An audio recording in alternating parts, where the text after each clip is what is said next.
Boa tarde, Excelência.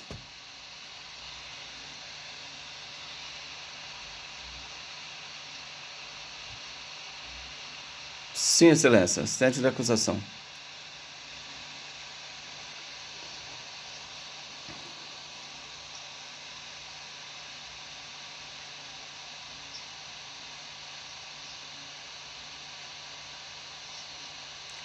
Da minha parte, sim, dispensado, Excelência.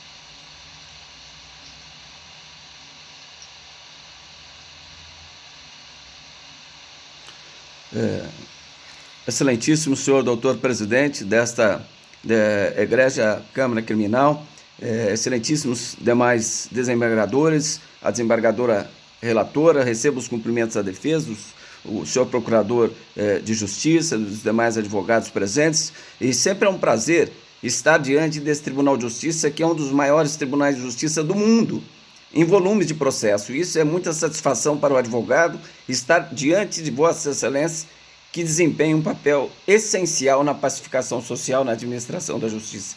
Receba aqui os cumprimentos da defesa. Excelências, trata-se de dupla ocorrência, ou seja, um caso de homicídio consumado em relação à vítima Claian Silva Rodrigues, de apenas 16 anos de idade, que foi atingida pelo senhor Denival Barroso da Silva, que é réu no processo, que foi atingido pelas costas e no tórax, levando à sua morte precoce aos 16 anos de idade. De outro lado também ele conseguiu atingir no ombro, só não conseguindo consumar essa vontade deliberada de matar, porque houve a intervenção médica, mas o jovem, irmão de Claian, Kaique da Silva, de apenas 17 anos, foi atingido no ombro, né? Foi socorrido e não veio a óbito. Durante o julgamento pelo tribunal do júri, a denúncia foi por homicídio qualificado pelo motivo torpe, ou seja, pela vingança, né? Porque o Denival, simplesmente, o homicídio, a tentativa de homicídio ocorreu no dia 13 de 8 de 2017, e o senhor Denival, agindo como fazer justiça pelas suas próprias mãos, foi atrás dos réus somente 15 dias após o ocorrido, ou seja, um furto que ele alega ter sofrido. Portanto, ele resolvendo vingar-se dos possíveis furtadores, que seriam os dois irmãos, Claian e Kaique, mas de nenhum momento isso foi demonstrado pela polícia, que eles teriam sido os autores do furto. Isso foi suposição e foi criação da mente do senhor Denival, juntamente com a sua esposa, elencando as vítimas, Claian e Kaique, como sendo autores do crime de furto, que ocorreu, em tese, teria ocorrido no dia 27 de 7 de 2017, somente no dia 13 de 8 de 2017, que o senhor Denival resolveu, então, fazer justiça com as próprias mãos, indo ao encontro dos dois menores que estavam sentados em frente a um clube, e lá saiu do seu carro e desferiu disparo de arma de fogo que vitimou fatalmente a vítima Claian, de 16 anos de idade, né, levando à sua morte, e por circunstância alheia à vontade, não matou também o seu irmão Kaique. No julgamento pelo tribunal do júri, o júri entendeu em relação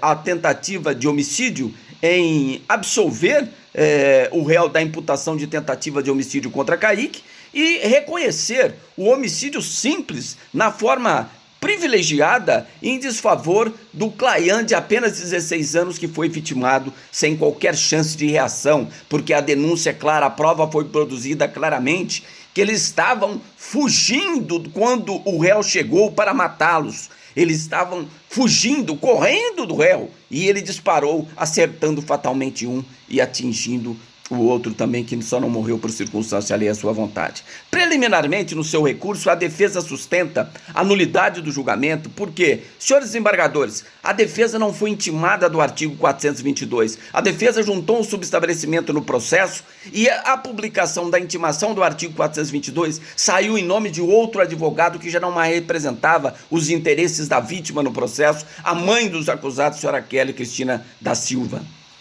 Nesse caso, a defesa imediatamente ficou sabendo uma semana antes que o júri ia ser realizado. A sua surpresa, não foi intimado. Não teve a oportunidade de manifestar no artigo 422. Mas aí poderíamos sustentar. Não, mas isso trata de uma nulidade relativa. Como nulidade relativa? O assistente de acusação, ele é parte contingente no processo. Não precisa dele existir para estabelecer-se a relação jurídica processual. Mas a partir do momento que ele é habilitado e deferida a sua habilitação, ele tem o direito líquido e certo de ser intimado em todos os atos do processo, se não receber a nenhuma punição e não comparecendo a um ato que deveria comparecer, poderia receber uma comunicação de deixar de receber as intimação e só acompanhar o processo via cartório. Não foi o caso, porque eu, como assistente de acusação, não fui intimado da hipótese do 422, que poderia, ao lado do Ministério Público, que arrolou 5 testemunhas, na verdade, que era o número máximo. Portanto, a tia, o tio, a mãe e a avó não entra nesse rol de 5 testemunhas. Então o assistente de acusação poderia ter arrolado mais testemunhas para elencar o número total de 5 testemunhas, fora a questão dos peritos, que não entra no número de testemunhas, fora as testemunhas que poderiam ser indicadas como testemunha do juízo. Mas longe disso, o que nós estamos falando é um direito do assistente de acusação que foi violado. A partir do momento ele é admitido no processo, a não observância do artigo 422, nós tratamos de nulidade absoluta, que poderá ser arguida em qualquer grau de jurisdição, diferente da nulidade relativa, que ela tem que ser alegada no momento oportuno que ela ocorre, sob pena de preclusão consumativa, e não é o caso. E a defesa se deparou naquela situação pedindo um adiamento e não conseguiu. O juiz ia realizar o julgamento e a defesa compareceu por uma questão de prestígio. A justiça compareceu no dia do julgamento. Chegando lá, o juiz, o promotor, conversa comigo: doutor, olha, se não for realizado o júri, nós entendemos que o senhor não foi intimado, mas a defesa vai pedir a liberdade do réu. E eu me vi na situação de, entre a possibilidade, não sei se isso ia acontecer, se o juiz ia conceder a liberdade, porque a defesa ia requerer a liberdade com adiamento do réu, do julgamento que lhe seria feito, porque eu não fui intimado. E nessa preocupação, eu falei, eu faço o júri, mas o prejuízo ficou consignado. Ficou consignado nas petições anteriores que eu fiz pedindo o adiamento do julgamento. E isso não foi sopesado, não foi admitido. Então a defesa sustenta essa preliminar de forma que reconheça a nulidade absoluta do processo, remetendo o réu a novo julgamento, considerando nulo todos os procedimentos após a realização, inclusive do artigo 422 do Código de Processo Penal. Superado, então, caso Vossa Excelência entende não admitir a preliminar arguida, no mérito, a questão é muito simples.